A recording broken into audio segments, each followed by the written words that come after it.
और तुरंत फैसला लेकर जो सहयोग करते हैं, इसलिए मैं धन्यवाद देता हूं। और आपने जो मेहनत करके जो मुकाम हासिल किया है जीवन में सेवा, क्योंकि आपको भगवान का रूप दिया है, भगवान के बाद में चाहे डॉक्टर हो चाहे नर्सेज हो, क्योंकि आपका योगदान अपने आप में बहुत बड़ा मायना रखता है। और आज जिले की मैं आप सबको बहुत बहुत बधाई देता हूं कि 40 सालों से लगातार कई लोगों के मन में उम्मीदें थी, कईयों के मन में रह गई।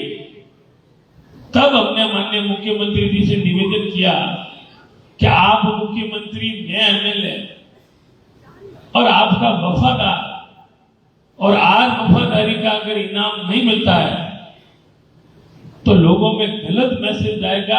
मैं उम्मीद करता हूं कि आपके हाथों से, तो मैं धन्यवाद भी देता हूं मुख्यमंत्री जी को। एक नहीं, देश आजादी के बाद में पूरे हिंदुस्तान में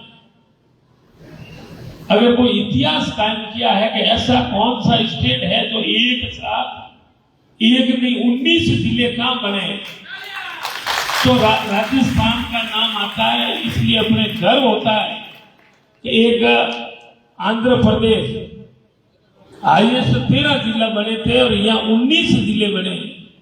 सबका रिकॉर्ड तोड़ते हुए आज अपन को खुशी है कि आज आने वाला राजस्थान में 33 नहीं 50 जिले हो गए। और बालोतरा जिला बनने से कई सौगात है।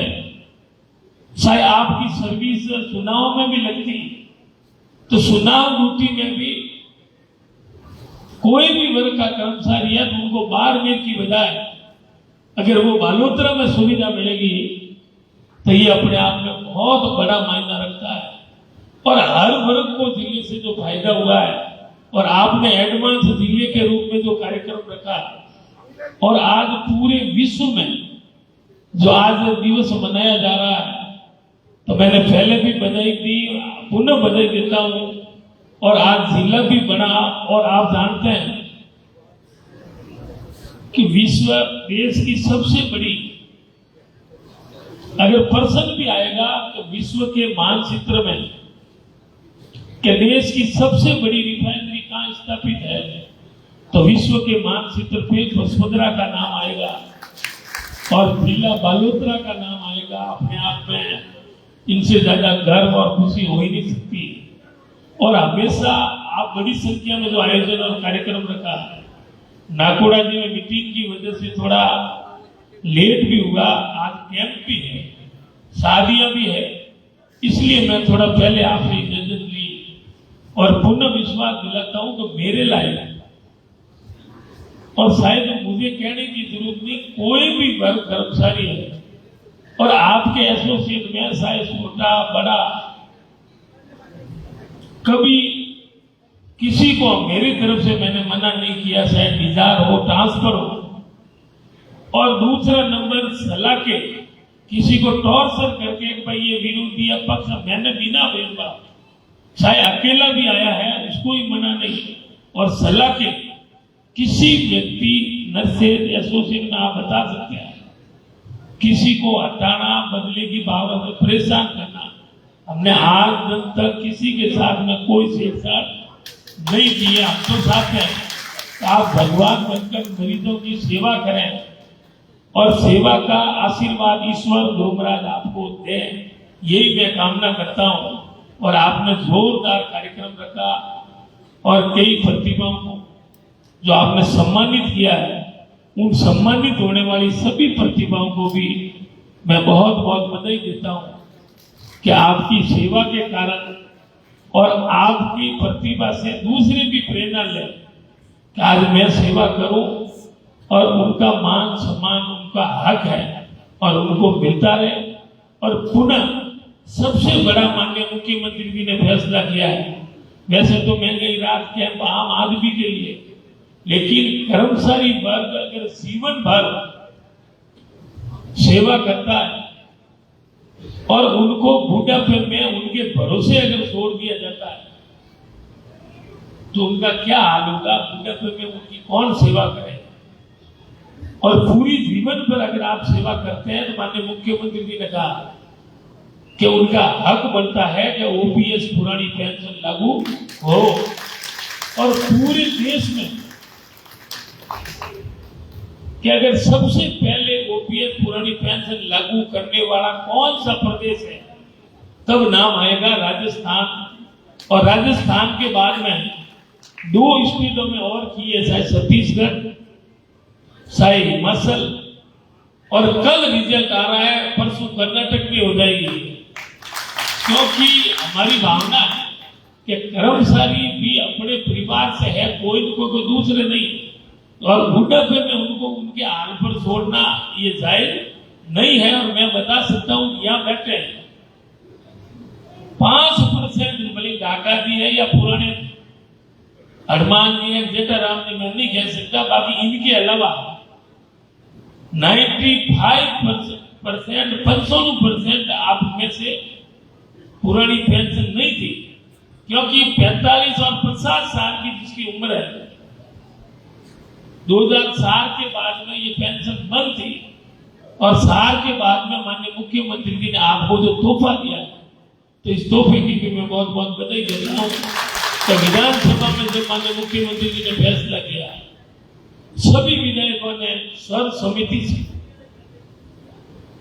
और अभी जो केंद्र सरकार में कोई मंत्री है या प्रदेश में कई विरोध करते हैं कि ये तो घाटे का सौदा है। तो सरकार कोई व्यापार नहीं करती जो मुनाफे में चले या घाटे में चले। सरकार का मतलब है सेवा।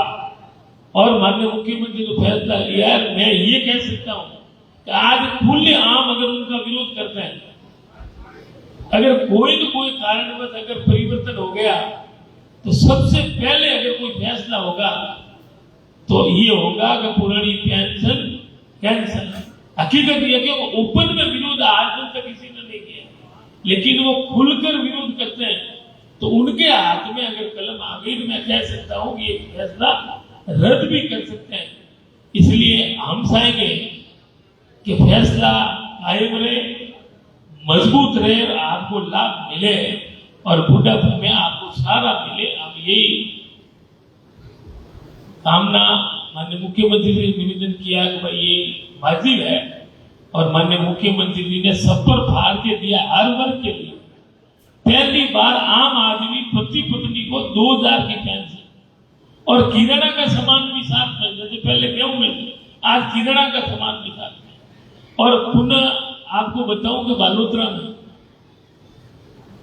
50 करोड़ 52 करोड़ की लागत से ये नाटा अस्पताल के अलावा अलग से 52 करोड़ की लागत से जिला अस्पताल का बजट, टेंडर और ठेकेदार भरम भी आ गई है।